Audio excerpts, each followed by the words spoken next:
L'analyse des graphiques des fonctions. Les coefficients dominants. Pour déterminer le coefficient dominant d'une fonction, il s'agit simplement de trouver si la fonction est négative ou positive. Ici, nous allons commencer avec une fonction affine. Notre première fonction est positive car quand la valeur d'x augmente, la valeur d'y augmente. La deuxième fonction est négative car quand la valeur d'x augmente, la valeur d'y diminue. Ceci est similaire pour les autres fonctions impaires. Prenons deux fonctions du troisième degré.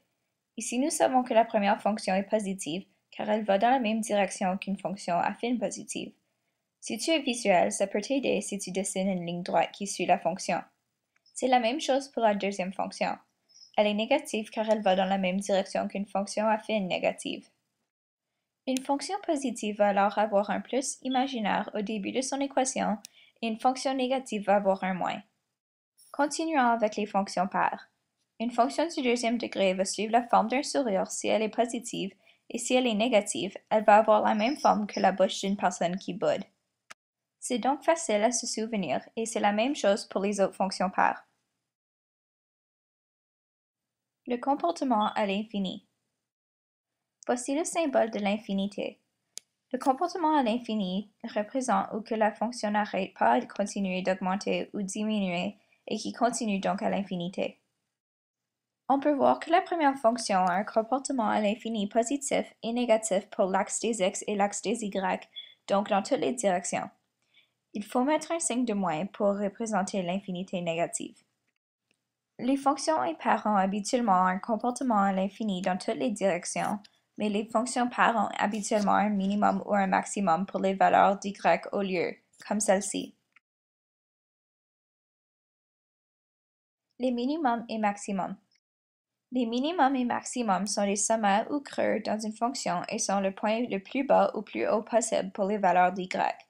En général, ils sont seulement trouvés sur les fonctions paires.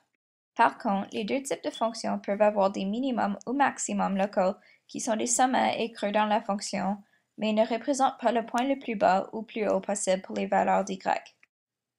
La première fonction est donc 0 maximum ou minimum, mais 1 maximum et minimum locaux, et la deuxième fonction a 1 maximum, 0 minimum et 1 maximum et minimum locaux.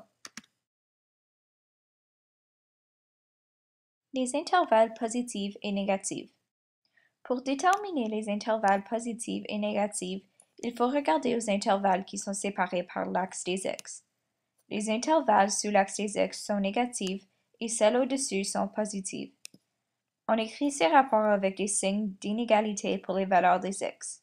Prenons par exemple l'intervalle entre le point A qui est à moins 2 et B qui est à moins 1,5. Dans cet intervalle, les valeurs des x sont plus grandes que moins 2, mais plus petites que moins 1,5 et sont au-dessus de l'axe des x, donc l'intervalle est positif.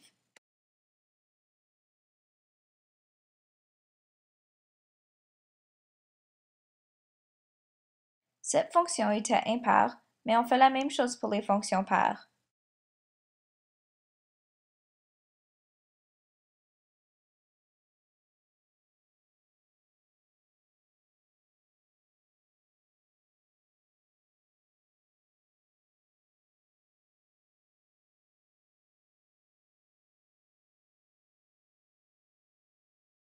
Et voici d'autres liens qui pourraient vous aider avec l'analyse des graphiques des fonctions.